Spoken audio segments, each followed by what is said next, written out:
بدك قلتم زوجي دفي زركب زلو እግዚአብሔር ቃል ሁሉ ለዛ ዘውድ እዚያ ትንኪያ ወይዶ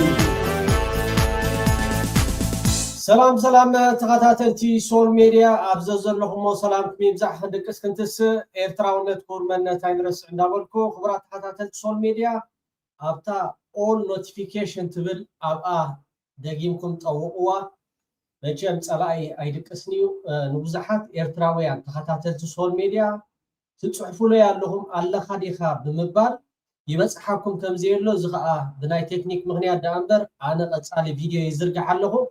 ስለዚ ክብራት ተኸታተልቲ ብዝተኻለኩም መጠን ከዓ ላይክ ኣይተውሕዱ ከምኡውን ናብ ኩልን ክባጻሕ ሸር እንድሕር ዳጌርኩምውን ጸላኢ ነቲ ቪድዮ ናብቶም ቅድሚ ሕጂ ሳብስክራይብ ዝገበሩ ከምኡ ከዓ ይበጽሖም ስለዘየለ ኣብዚኣ ክትተሓባበሩ በዚ ኣጋጣሚ ጻውዒተ የቕርበልኩም ጉዱሳት ተኸታተልቲ ሶል ሚድያ እምበር ኣለኹ ክህሉ የኻ ጌና ክብራት ተኸታተልቲ ሎሚ ዝወፅእ ሓበሬታ ኣሎ ብጣዕሚ ኣዝዩ ደስ ዘብል ዜና እዩ ከምኡውን ሻዕቢለ ሪሞት እዩ ሻዕቢለ ኢዱ ኣይማራስሕኒ ኢዱ ከዓ ጨምለቕለቕ ኣይብልኒ ነቲ ጉዳይ እቲ ግን ብሪሞት ኮይኑ ተደሊ የማን ኣቡሎ ተደሊ ፀጋም ኣቡሎ ተደሊ ከዓ ንድሕሪት ኣቡሎ ኩሉ ፅቡቕ ኢሎ ኣሎ ፀላኢ ከዓ ኣብ ዝቐረባ መዓልቲ ክድከር ምዃኑ በዚ ኣጋጣሚ ክሕብረኩም ደሊ ኣቐዲምና ግን መቸም እቶም ኣብ ኤርትራ ከም ዝተገይሩ ዶ ኣብ ኤርትራ ከም ዝደገለ ንሕና ውሕዳት ኢና ቀዳማይ ነገር ንሕና ውሕዳት ኢና 120 ሚልዮን ውሕድ ኮይንና ክንወስደኩም ኢና ዋላ ሸይና እውን ከነራኻኽበልኩም ንኽእል ኢና ዝብል እዛ ገምጃዕ ጎረቤት ሎሚ ግን ብብሄር ብሃይማኖት ብኩሉ ነገራት ቋንቋኦም ተደባሊቑ ማለት እዩ ፀላኢ እንታይ ዝገብረካ ልዕሊ ዝኾነ ነገር ንዓኻ ንኸጥፋእካ ከይደቀሰ ሓድር እግዚኣብሄር ኤርትራ ግን ኣይታኸስኒዩ ቋንቋኦም ደባሊቑዎ ዳርጋ እታ ዓዲ ቃል እያ ትብል ዘላ እሞ ሎማዓንቲ ኻሪኢኹሞ ማለት እዩ ኣብቲ ናይ ትማሊ ዝተዘርግሐ ናይ ሮይተርስ ኣቐዲምና ክንብሎ ድፀንሐና ኩሉ ግዜ ግን እንታይ እዩ ባርያ በቲ ቋንቋ ኢኻ ተረድኦ ብእንግሊሽ እንድሕር ዳ ተዘርጊሑ ከምዚ ፍሉይ ኮይኑ እዩ ዝስምዖም ብዓረብ እንድሕር ዳ ተዘርጊሑ ፍሉይ ኮይኑ እዩ ዝዝርግሖም ኣብ ኢድካ ዘሎ ወርቂ ከምኡውን እቲ ክካየድ ፀንሐ ንሕና ሓደ ብሓደ ክንነግር ፀኒሕና ኢና ዋላ ህዝቢ ሱዳን እውን ፀማቕ እዝኒ ዝሰምዖ ስኢኑ እዛ ገምጂዕ ሃገር ቅድሚ ሕጂ ንሶማል ኣፍሪሳታ ንሊብያ ኣፍሪሳታ ኢልና ኢማራት ዓረብ ከምኡውን ኢትዮጵያ ቀንዲ መሳርሒት ኣብ ምፍራስ ሃገር ተፀሚዳ ክሰርሕ ዝፀንሐት ሃገር ከም ምዃና መጠን ኣብ መጨረሻ ግን እግዚኣብሄር ሰማዒ እግዚኣብሄር ናይ ህዝቢ ሶማል ናይ ህዝቢ ሱዳን ናይ ህዝቢ ሊብያ ሰሚዕዎ ሎሚ ቋንቋኦም ደባሊቑዎ ኣብ ክልል ኣምሓራ ትሪእዎ ኣለኹም ኣብ ክልል ትግራይ ትሪእዎ ኣለኹም ኣብ ክልል ኦሮምያ ትሪእዎ ኣለኹም ቃል እዩ ዝብል ዘሎ እሞ ንሕና ከዓ ነዳዲ ንወስኸሉ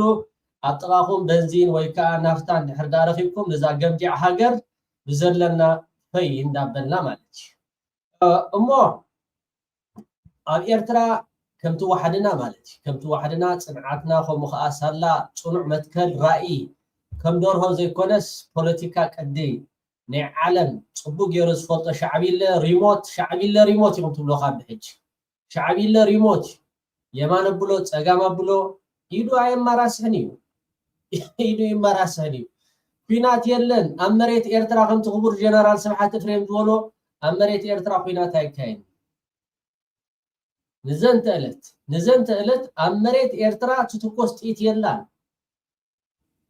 ንዘንተ ዕለት ንሕና ኣብ ሜዳና ግን ኩዕሾ ክንፃወት ኢና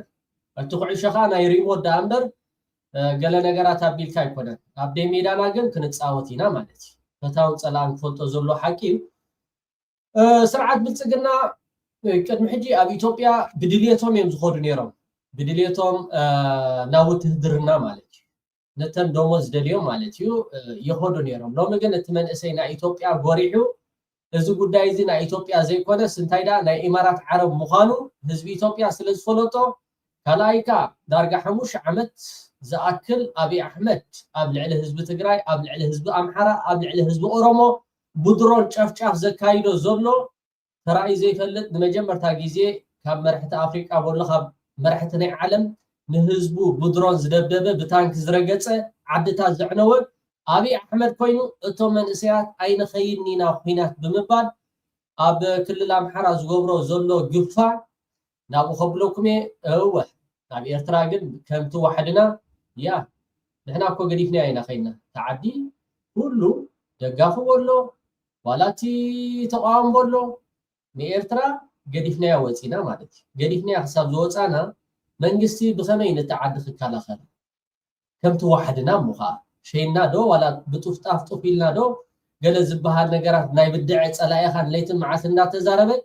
كابت زلك حنكي كاتتك كابت زلك حنكي خو منغستي ارترا كابت زلو حنكي خو يخقال صني حنكي خو لذي هاي ኢትዮጵያ ካቶም 120 ሚሊዮን ክግፈፉ ተጀሚሮም ኖ አይድሊና ኒ ኮይናት ሁሉ ስለጀመሩ ተመንሲያ ራይዎ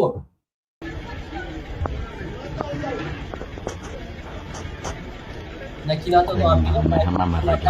لما نمساطر لما نمساطر ناتي تمر يبقانا شربولو يبقانا كل محباتها خبرات خاطرتي ناب سمحتي ميديا يفسك بالي يفكروا طلعت استفادوا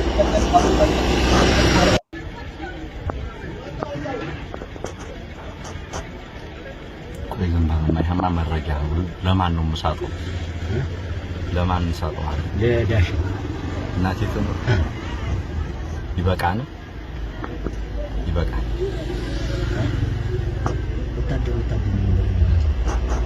هايو يفسك بالي يفكروا طلعت يا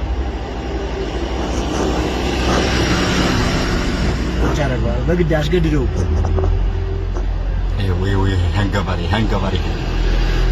اخذكو اراري دغوا ولا يهمنا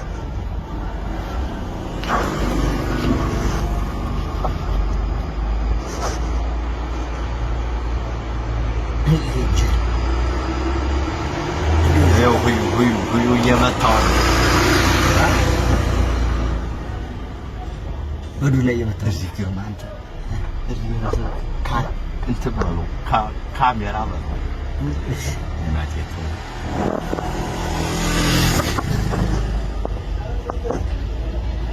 دايو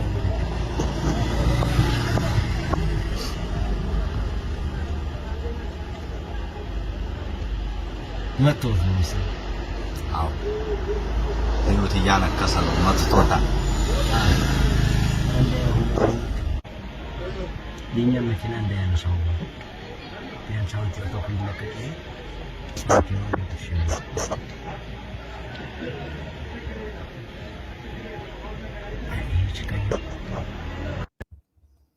هو خمسة خطري وصل حكومي من إسا إثيوبيا نضعيه اللي نسرعات بعلقنا أيكنيني خا سومن كلتا سومن نحرد أني كبرات خطاتلتي لايك إنا قبركم لما عنتي بهوتوت مالتي تاريموت خاب إرترا توب أبيلو يا كبور جينا بريزيدنت هاجر إرترا أتو سياسة فورقي أبو حد قاتامي حد كابتن بوليتيكا تنتني عرب انتايلو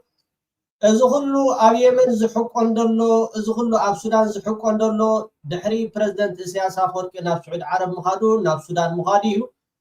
كابك أسوم زبارابروم بريزيدنت سياسة فوركي خبل ولا بروفيسور حسن منتزاري منير الجخاء زب ندابل خاب سعودية كاب جدة ناب إيربورت بولي أديس أبابا لما عنت زوا عليه عتيد مخيدة بتعم دس دبلي كابت دس دبل كانتايم إذا نايت مال زرعنا مالتي بقى إنجليش أتانا مجمر تانتاي لكم بإنجليش ندحردا زينة تتزرقحو تومباريا مالتي تومباريا بارايو سلازخونو ناي العرباويان بقى نحنا خنبلو تصنحنا إيرتراويان قل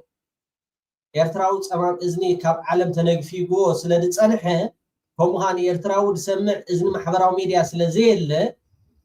نحنا إثيوبيا معسكرات أبعال بين شانقول كوموها ندعم السريع الشباب تسلطنيا اندات بهاله خبر دصنح زرباتات عندي اب صومال ام مفراس زوم الشباب دو جلز بهالو بعلا እንዳመወለት ባዕላ ከተካይዶም ዝፀንሐት ምዃና ክንገልፅ ፀኒሕና ብዝኾነ ናብቲ ዘረባ ንኸይድ ንሓያል ሓያል ፍጠረሉ ይመችም ሪኢኹም ኣለኹም እቲ እግሪ ናይቲ ሚኒስተር ወፃኢ ጉዳያት ናይ ከመይ ገይርዎ ኣሎ እግሩ ዘርጊሑ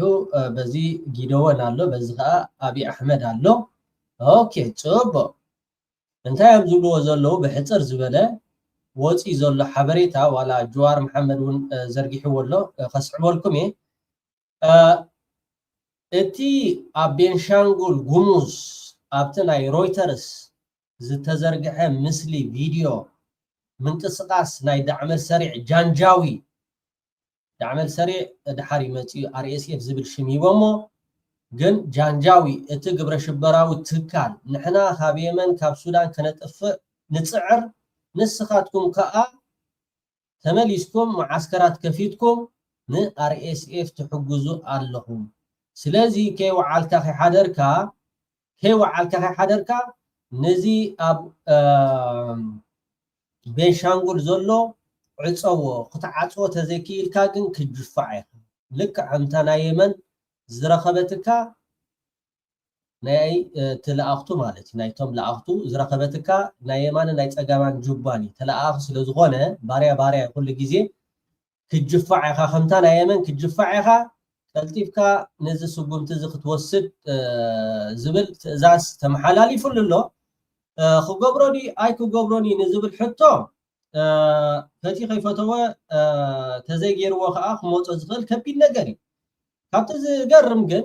ናይ በዓል ኣብይ ኣሕመድ ወስላት ኣብዚኣ ክሪአኩም እየ ደቂ ኤረይ ትማሊ ነጊረኩም ነይረ ንዓለም ከታልል ንህዝቢ ዓለም ብጨው ዓይኒ ክሓፅብ ፈቲኑ ማለት እዩ እዚ ትሪእዎ ዘለኹም ኣብ ኬንያ ዘሎ መዐደኒ ናይ ወርቂ እዩ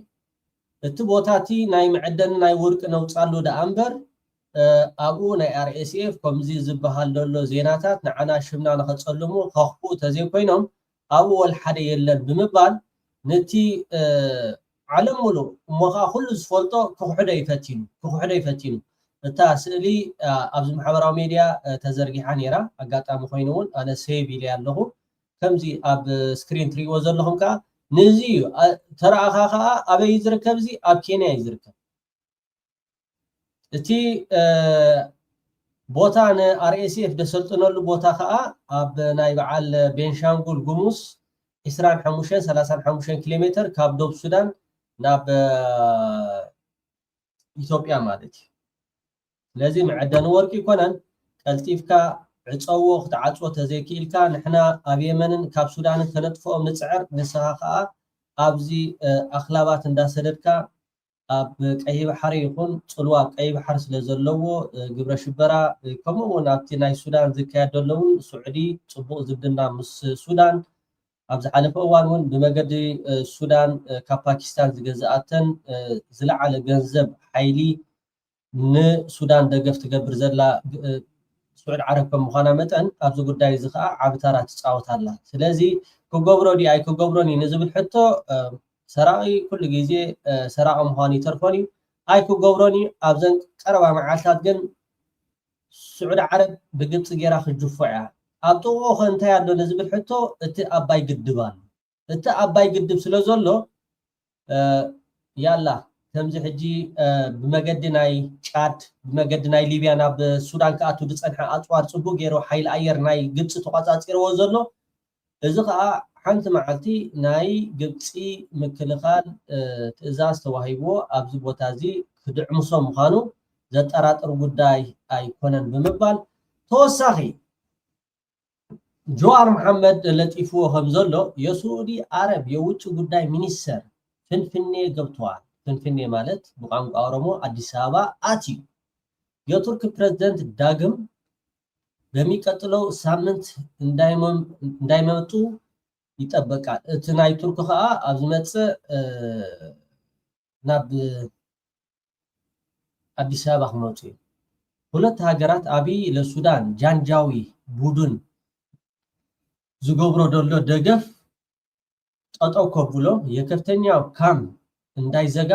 ከዓጽዎ ከም ዘሎ እንዲህም ከኢማራት ጋራ የፈጠረው የትርምስ ትብብር እዚ ምስ ኢማራት ፈጢርዎ ዘሎ ናይ ትርምስ ከምኡ ከዓ ናይ ግብረ ሽበራ ናይ ሃገር ናይ ምፍራስ ናይ ሕንፍሽፍሽ ተግባራት ከቋርጾ ከም ዘለዎ ናይ መጨረሻ ምኽሪ ተባሂብዎ ኣሎ ናይ መጨረሻ ምኽሪ ተባሂብዎ ኣሎ ከምዛ ኩለኩም ዝጸናሕኹ ኣብዚ ቀረባ መዓልቲ ከዓ ብመገዲ ናይ ግብፂ ዓብ ዜና ክሰምዑ ኢኹም ኣብ መንጎ ግብፅን ኣብ መንጎ ሱዳንን ዘሎ ዜናታት እውን እቲ ዝበለፀ ነገራት ዝኸይድ ዝምድና ከም ዘሎ እዩ ዝሕብር ጥራሕ ደይኮነስ ከምኡ ከዓ እቲ ኪኖት ዜና ሓሊፍካ ዝወሃብ እውን ፅቡቅ ዝምድና ወይ ከዓ እቲ ዝካየድ ዘሎ ፅምዶ እውን ኣብ መንጎ ግብፅን ኤርትራን ስዑድ ዓረብን ሱዳን ሶማል ዘለዎ ሃገራት ኣብዚ ጉዳይ እዚ እውን ዓብይ ተገዳስነት ሂበን ይሰርሓ ከም ዘለዋ እዩ ዘመላኽት እሞ هو ነዚ ነገራት እዚ ቀልጢፉ ዓጾ ተዘኪሉ ክጅፋዕ ምዃኑ እውን ኣጠንቂቐና ኣለዋ ይብል ካልእ ተወሳኺ ካብቶም ናይ ግብፂ ወፂ ዘሎ ሓበሬታ ዓበይቲ ፖለቲካ ተንተንቲ ሚኒስትር ወፃኢ ጉዳያት ናይ ግብፂ ናብ ብቁልጡፍ ናብ ኣዲስ አበባ ዝኸደሉ ምኽንያት እቲ አብይ አሕመድ ምስ ዳዕመል ሰሪዕ ከም ከዓ ብመገዲ ኢማራት ጌርካ ዝግበር ዘሎ ተግባራት ከቋርጾ እንድሕርዳ ደይክኢሉ ኣብዚ ጉዳይ እዚ እስራኤል ኣይተድሕኖ ገለ ይተድሕኖ ሱዑዲ በዓላ ክድህኾም ምዃና እቲ ሎማዓንቲ ዝወፅእ ሓበሬታ ንኸምኡ እዩ እቲ ሚኒስትር ወፃኢ ጉዳያት ናብ አዲስ አበባ ናይ መወዳእታ መጠንቀቕታ ከምዚ ጀዋር መሐመድ ክብሎ ፀብሐ ካብኡ ብዘይፍለ بعرب عرب تسمعوا قربتي تسمعكم بحتر زبلجن كومي. عليكم ورحمة الله. بعد تصوير المعسكرات الأثيوبية اللي بتحتوي على قوات الدعم السريع والإمداد اللي المفروض بيهيئ أثيوبيا اللي هي تتدخل بطريقة مباشرة في الحرب في السودان بنلاقي اللي فيه رسائل تحذيرية طالعة على صعيد دبلوماسي وعلى الصعيد العسكري. يعني السعودية لقينا النهارده وزير الخارجية السعودي راح في زيارة مفاجأة الى اثيوبيا وقابل ابي احمد واتكلم معاه. التحركات بتاعت السعوديه دايما بتتتبع خريطه دعم الميليشيات في المنطقه لتقويضها والقضاء عليها باي طريقه ممكنه. فالسعوديه موجوده النهارده في اثيوبيا واتكلموا مع ابي احمد في سياق عدم تصعيد الحرب او عدم انضمام او تورط اثيوبيا في الحرب في السودان. ومعلوم طبعا ان السعوديه تدعم الجيش السوداني وعندها عزم اللي هي تقضي على الدعم السريع تماما. فمش من مصلحه السعوديه ولا من مصلحه مصر طبعا ان اثيوبيا تخش هذه الحرب، لان لو اثيوبيا دخلت الحرب هتبقى منطقه كبيره، منطقه حرب واسعه. اثيوبيا تخش الحرب لازم مصر طبعا يكون لها ردود والسعوديه يكون لها ردود، كل الدول يعني هتبقى حرب اقليميه في منطقه القرن الافريقي. احنا عايزين نحتوي الحرب اللي بتحصل دي بالقضاء على الدعم السريع وحصاره، مش اللي احنا ندخل دول اكتر في الحرب بطريقه تخدم في الاول وفي الاخر الاسرائيليين اللي بيتربصوا على الحدود المصريه. لان اسرائيل بنفس الوقت اللي اثيوبيا بتستعد فيه بالحرب على السودان او التدخل في حرب على السودان بتجهز لحمله عسكريه كبيره جدا على قطاع غزه، على غزه، لدخول غزه ودير البرح والمواصي وحمله كبيره بقى وقصف جو. بقى ከምዚ ትኸድዎ ዘለኹም ኢትዮጵያውያን ከምዚ እስራኤል ከተድሕነናያ ወይ ከዓ እስራኤል ክትከላኸለናያ ዝብል ነገራት ከምዚ የለ እንታይ ደኣ ስዑድ ዓረብ ዓጢቃ ናይ መጨረሻ መጠንቀቕታ ሂባትኩም ኣላ። ኣብ የመን ንሕና እንዳፅረና ኣብ ሱዳን እንዳፅረና ንስኻ ከዓ ኣብዚ ትጫጭሕ ኣለኻ ኢንኩቤተር ኮንካ ኣብዚ ንግብረ ሽበራ ተጫጭሕ ኣለኻ ናይ መጨረሻ ስጉምቲ ክወስዱልካ እዮም እስራኤላውያን ይቕሬታ ስዑድ ዓረብ ክወስዱልካ እዮም ካልእ ወላ ሓደ ዘድሕነካ የለን እዮም ዝብልዎ ዘለዉ ግብፃውያን ከምኡውን ስዑድ ዓረብ ብጣዕሚ ደስ ደብል እዩ። ካልእ እስከ ዶክተር ሚልኬሳ ብጣዕሚ ኣዝዩ ኣገዳሲ ዝኾነ መልእኽቲ ተዛሪቡሎ። እቲ መልእኽቲ ካብቶም ላዕለዎት ሰብ ስልጣናት ናይ ብልፅግና ዝረኸቦ ሓበሬታ ምስኦም ከዓ ስለ ዝነበረ ምስ በዓል ኣብይ ኣሕመድ ፅቡቅ ገይሩ እቲ ኣብ ጅብኦም ዘሎ ከምኡውን ኣብ ኢዶም ዘሎ ዝፈልጦ እሞ ብዛዕባ እዚ ጉዳይ እዚ እውን ኣዝዩ ኣገዳሲ ስለ ዝኾነ ተዛሪቡሎ። ዶክተር ሚልኬሳ ናባኻ እንታይ እዩ ተዛሪቡ ንስማዓዮ። አሁን ቤንሻንጉል ጉሙዝ ጂኦፖለቲካል ስትራቴጂ ሆኖ አብይ ቀድሞ ቦታውን መያዙ ነው። ብቻውን ደግሞ ይዞ መዝለቅ ስለማይችል ያለው አማራጭ ሱዳንን ጃንጃዊድ ሚሊሻዎችን ጎትቶ በማምጣት አካባቢውን ለዩኤኢ መስጠት። አሁን ቤንሻንጉል ጉሙዝ የማን ነው ብባል አጠቃላይ የዩኤኢ ሆኗል። አጠቃላይ ከህዳሴ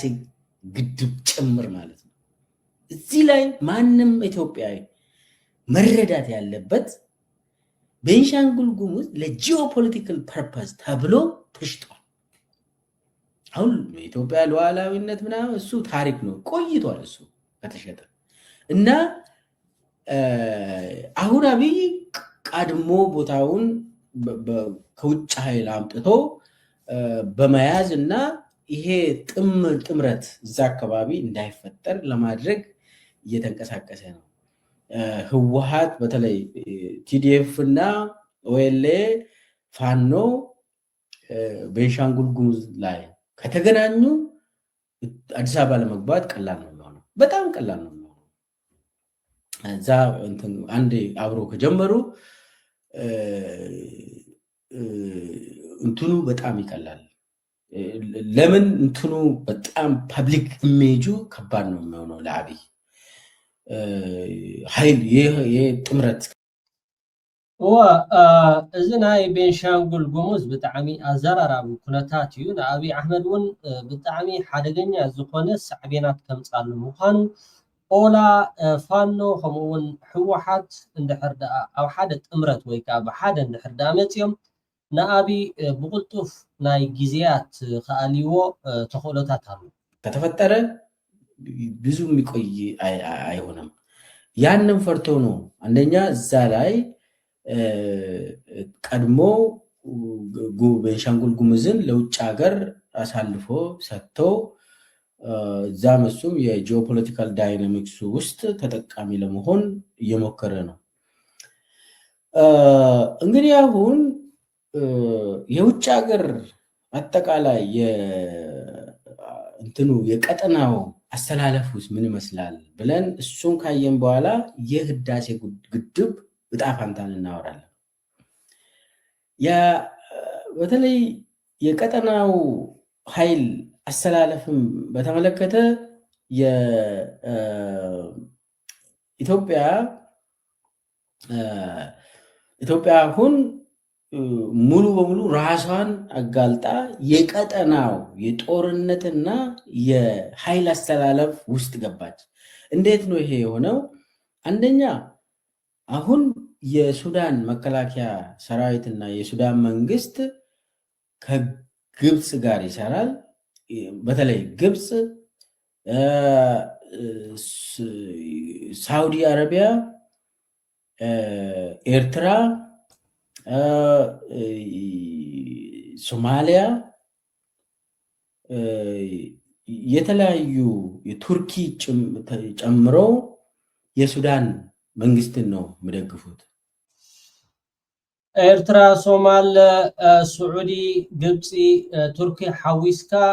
ኤርትራ ዘላቶ ነቲ ብሕጋዊ ናይ ሱዳን መንግስቲ ንዓኣቶም እዩ ዝድግፍ።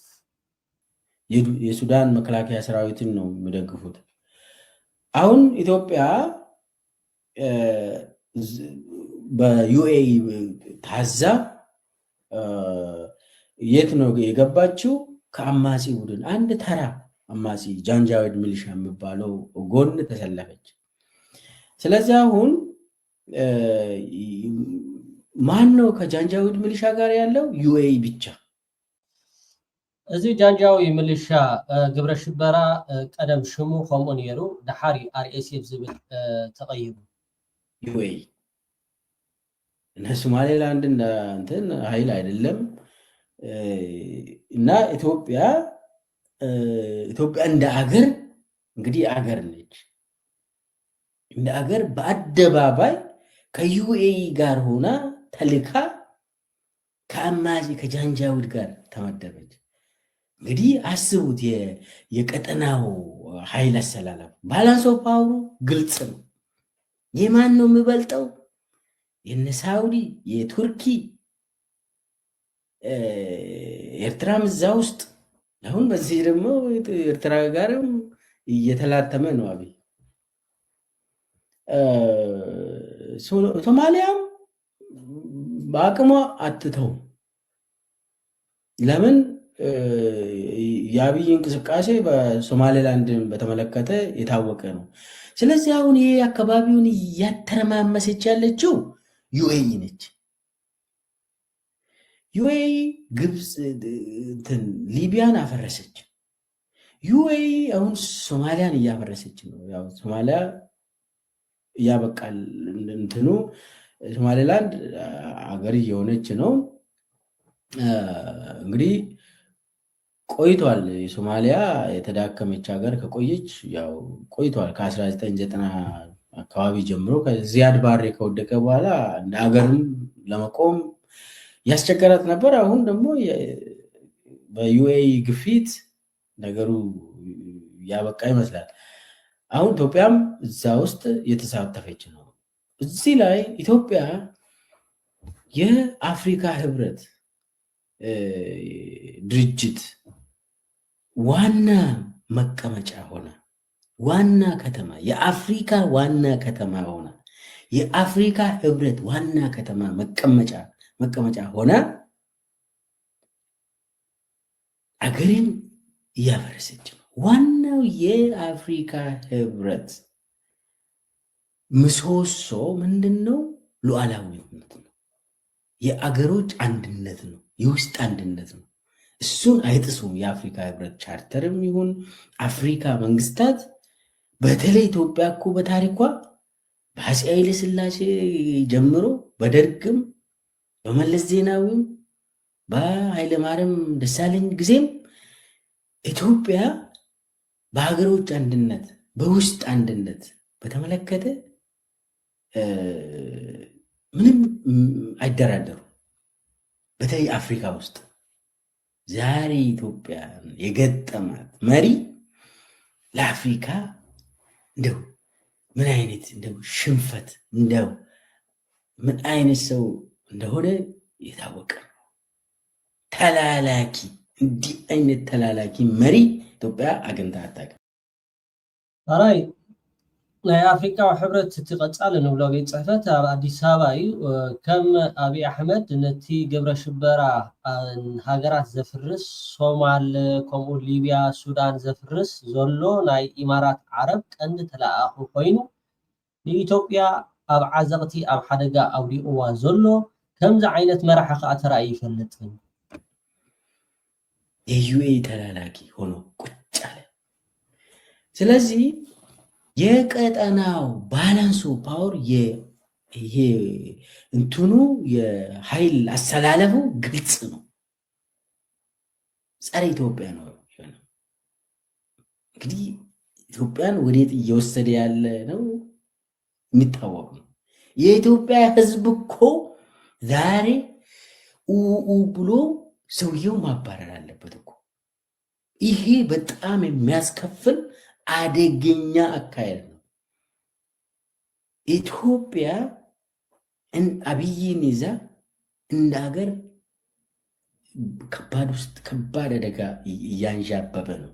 አሁን በውስጥ እርስ በርስ ጦርነትም ኢትዮጵያ ተዳግማለች እኮ። ኦልሞስት እኮ ኢትዮጵያን በተናት እኮ አብይ በተናት። ትግራይን ከኢትዮጵያ ከለያት እኮ ዛሬ ስንት ዓመት ነው? ዛሬ ደግሞ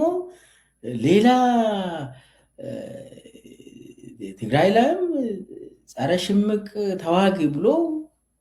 የትግራይ ፒስ ፎርስ ብሎ ያደራጀው ሀረመሬት ገለመሌ ተከዜ ፎርስ ምናምን ተብሎ የሚደራጀው ከባድ ነው። ትግራይ ላይ ኦሮሚያ ደቋል። ጸረ ሽብር ተዋጊ ተብሎ ኦሮሚያ ላይ የተሰማራው በጣም ከጉጂ ጀምሮ እስከ ወለጋ እስከ ሸዋ እስከ አርሲ ሲፈልጉ በሸኔ ሲፈልጉ በፋኖ ሲፈልጉ የተለያየ ልዩ ኃይል እንትን ብሎ ህዝብን አዳካሴ ግድብ የጦር ቀጠና አካባቢ እንግዲህ ህዳሴን አብይ ሆስቴጅ አድርጎ ይዟል። አሁን ህዳሴ ግድብ ተሽጧል። ህዳሴ ግድብ የጦር ቀጠና አድርጎታል አብይ። ህዳሴ ግድብ ዝበሃል እቲ ኣብ ጥቃ እቲ ማዓስከር ይደሎ እቲ ቦታ እቲ ከዓ ንኩሉ ንኢማራት ሸይጥዎ ወይ ቤንሻንጉል ገለ ዝበሃል ከባቢ ኩሉ እቲ ቦታ ሸይጥዎ ወይ ህዳሴ ግድብ ከይተረፈ ሸይጥዎ ወይ። ስለዚ ኣብዚ ጉዳይ እዚ ከዓ ግብፂ ምስ ሱዳን ፅቡቅ ዝምድና ስለ ዘለዋ ከምዚ ብናይ ሊብያ ትገብሮ ዘላ ናይ ሓይሊ ኣየር ነቲ ኣባይ ግድብ ነዚ ተጠቂማ እውን ክትሃርሞ ከም ትኽእል እዚ ከዓ ወላ ሓደ ከምፃላ ኣይክእልኒ ስለምንታይ ካብዚ ዝዓቢ ዝኸፍእ ነገር የለን ነቲ ሃገር ደፍርስ እሞ ከዓ ኢትዮጵያ ብግልፂ ማዓስከር ከፊታ ነቲ ጃንጃዊ ዳዕመ ሰሪዕ ኣብ ምሕጋዝ ተፀሚዳ ክሳብ ዝትሰርሐት እዚ ግድብ የጦር ቀጠና አድርጎታል አብይ እና ህዳሴ ግድብ ብመታ ራሱ አብይ የሚደሰት ይመስለኛል። ለምን አንደኛ ጃንጃዊድ ሚሊሻን አምጥተው ህዳሴ ግድብ አጠገብ ጉባ አጠገብ ማሰልጠን ማለት ምንድን ነው የሚከሰተው? አንደኛ የሱዳኑ መከላከያ ሰራዊት ሊመታ ይችላል፣ ገብቶ ሊመታ ይችላል። ሲመታ ደግሞ እንግዲህ ሱዳን ማን ነው የሚረዳው? የሱዳን ዋናው ደጋፊው ግብፅ። የሱዳን መከላከያ ሰራዊት የሚደገፈው በግብፅ ነው። የግብፅ ፍላጎት ደግሞ እናቃለን። በቃ ነዚህ ተጠቂማ ሕጂ ግብፂ ጽቡቅ ጌራ ዓነውነው ከተቡላያ እዚ ከዓ በቃ ቀጠልያ መስመሪ ወላ ሓደ ይፍቆዶም በቲ ዝገበረቶ ኢትዮጵያ ኣብ ሓደጋ ወዲቃ ከም ዘላ እቲ ቦታ እቲ ከዓ ኣብ ጥቁ እቲ ኣባይ ግድብ ዝብልዎ አባይ በተመለከተ ግብፅ ይሄ ሙሉ በሙሉ አብይ አዘጋጅቶለት ይሄው ግብፅ ሆይ ከዚህም በፊትም ካይሮ ሂዶ ወላይ ብሎ አልክዳችሁም እንዳለ አሁንም አዘጋጀላቸው ኑና ምትኮ ነው ማለት ነው። በቃ እዚ ዝተፀብሐ ማኣዲ ንዑ መፂኹም ህረሞይ ካብዚ ዓቢ ፅቡቅ ኣጋጣሚ የለን ንግብፂ ንስዑድ ዓረብ። ስለዚ ኣብዚ ቀረባ መዓልታት መፂኦም ክሃርሞ እዮም። ስለዚ ወላ ሓደ ተዛሪብካውን ተምፆ ነገር የለን ካብቲ አብይ አሕመድ ገይርዎ ዘሎ ዝኸፍእ ነገር ስለዚ የለ በቃ እዛ አጠገብ የጃንጃዊድ ሚሊሻ ማሰልጠኛ ከፍተ እንግዲህ ያው እንትኑ ጎርፉን ስለሚፈሩ አይመቱም ብሎ ሊያስቡ ይችላሉ። ይህ በጣም የወረደ እንትን ነው፣ አስተሳሰብ ነው። ከመቱ ጎርፉ ብዙ ሰውን ይገላል፣ ታችኛው እንትን ተፋሰስ ሀገራት እነ ግብፅ እና ሱዳንን ያበላሻል ምናምን ብሎ እንትን የሚያደርጉ አሉ። አሁን እነሱ ሀገር ውስጥም እኮ ግድቦች አሉ። ከአንድ ግድብ ውሃ ሲለቀቅ ሌላ ግድብ እየያዘ ያሳልፋል። ቴንኪዩ እዋ ኣይ ሃርሞኒየም ገለ ዝብሉ ሰባት ዓዋናት ኣለዉ። ስለዚ ከምኡ ይኮነን እቲ ሓደ ግድብ ምስ መልአ ናብ ካልእ ግድብ ከምኡ እውን ኣሎ መከፋፈሊ ስለ ዘለዎም ኣይ ሃርሞም ኢልካ ክተብል ኣይትኽእልን ኢኻ። ቅድሚ ሕጂ ወላሂ ኢሉ ከይዱ ሚሒሉ ነይሩ ኣብ ግብፂ። ስለዚ ሕጂ ከዓ ዝተፀብሐ መኣዲ እዩ ግብፂ መፂኦም ከዓ ዓነውነው ከብልዎ እዮም ዝብል ዘሎ። ቴንኪዩ ዶክተር ምልኬሳ እታ ፅፍፍቲ መልእኽቲ። ክቡር ፕረዚደንት ሃገር ኤርትራ እዛ ስእሊ እዚኣ ትሪእዋ ዘለኹም ክቡራት ኣርካናት ሓይሊ ኣየር ኣዘዝቲ ምስ ክቡር ፕረዚደንት ኢሳያስ ኣፈወርቂ ስእሊ እያ። እዚ ናይ ሕጂ ኣይኮነን። እንታይ ደኣ ሓይሊ ኣየር ኣብ ተጠንቀቕ እዩ ዘሎ ናይ ኤርትራ። ክቡር ፕረዚደንት ኢሳያስ ኣፈወርቂ ናብ ኤርፎርስ በፂሑ ኣዘራሪብዎም ገለደ ዝበሃል ነገር ኩሉ ግዜ ድልዋት ኢና ሓይሊ ኣየር ኤርትራ ከዓ أبزي دفرست هاجر حجون أبزي دفرست هاجر نحنا ريموت دا أمبر ترديكم كخون التقانقا بعلاقاتكم ترجموا مالتي توم كرداكم زي كلكا كسيل غرداكم نحنا ريموت دا أمبر هنا بحيل أير يكون بميكانايزر يكون بأجار يكون النخف له واقع أب إثيوبيا يلن روحات له فانو له أولا له كم حاجي جبت خا متياتكم الله سعود عربون متياتكم الله تركون أبز مت العلوي وعلى السلطان ناي تركون أديس أبا خمتيو نحنا أبز تعذبتي أما خرتي كم تستأيو كم تجوازازيو أبزي تيوري دا أمر أب براكتيكال كالوت يوم زوجبروه زي بريزنت سياسة فرق جن حيل أير كيدو جلدو نيناي لي خيد نيناي لي خمسي تاتي لتأزاز كم حلالف جل أي تحسبون يوم يلاني الواقع كبر بريزنت سياسة فرق انتهي لكم يرغل محج نينيتي إثيوبيا نزا إثيوبيا تبلاس نينيتي إثيوبيا زبل ملغتي وكمي سلازي إذا نفسهم نحنا أب دفرست هاجر بسنكي إرترا فريسا زبل زغانا نقرات كنبل عند اللينا أوريد فريسكم يقوم أوريدي حمد دبت بيزل لهم هاجر كم مخانكم متن السات راح نحن لكم دليل ما يغني الله سيا سعوة هزبتات تجراين كالوت هزبتات إثيوبيان كمون مستفلا لي بوليتيكا وحيلتات إثيوبيا زم حلالف ملغتي منغست إرترا انتاي ሶማልን ኢትዮጵያን በጉዳይ ሶማሊላንድ ተፈጥረ ወጥሪ ስክፍታ ፈጥይሩሎ ገለ ወገናት ወይ ሚዲያታት ከአ ነቲ አሞንጎ ኤርትራን ግብፅን ሶማሊያን ዝተካየደ ስሉሳው ርክብ አንጻር ኢትዮጵያ አምሲሎም ከቅርቡ ወይ ፍትንዮሞ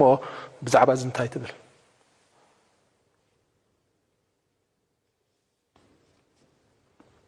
حاجي قال لك بجيف عودي ثنا إثيوبيا دبال مسجد الله هذا قدمه خطوة حسيبا نوركو صغير يوم من الواش تدربا سلازنا وحقون خلقن مزي حجي زولو ناي ميديا سوشيال ميديا خون قال تفلالي ميديا تدلو قالنا نعوين كتسبها لولو لك وبزعته the hoted على distortion disinformation هذولا قطعل distortion قطعل disinformation هذا أتصور weapon كوينه هجين خمسيوم لا مسلو أنصار إثيوبيا أينيت إثيوبيا زارب دلها بزا عمتا زارب دلها بولكو أنا تقوم بزبل دلها حاليوتن إثيوبيا هذه ختم صدلها ولا ختتقوس خدل دلها هو أنا جرمكم يكون بريزنت سياسة فرق نينيت إثيوبيا يعبيداتكم يراتا ساعتنا أرتاجيزين أي تقفحكم أي تصبكم الساعة سلازي حيل أير كيدو حيل أير أبناتكم قداي ولا حدا يلهم دو حج اللهم كنوا بلوكم سراوتي إرترا تتأجيو أتا جيتينو قاتفيو جيتينو تفيو تفضل يوم جيتينو زي النرويج زلو وبقانقا أورومو بقانقا محرنيا زين عوت كمهار كيدو ناب إثيوبيا قليلو زين عوت نابل نزا كلها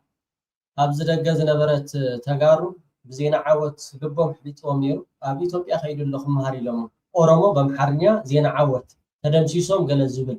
مو كبرات تقاتلتي دقيمة أبزوز لهم وسلامكم يمزح بستخدمكم مثلا النوتيفيكيشن نوزحات يمسعنا يلن الله خير من دولي حتى نلومو أنا اللهو بستخدمكم مثلا النوتيفيكيشن تشيك برو السبسكرايب كاتشيك برو كابز حليف لاقل ولا حدا لايك أيتم لايك كلكم جمر كتب الكل لايك إن حدا يركم بتعب تصبغ إمه يغني ليس سنة يودحهم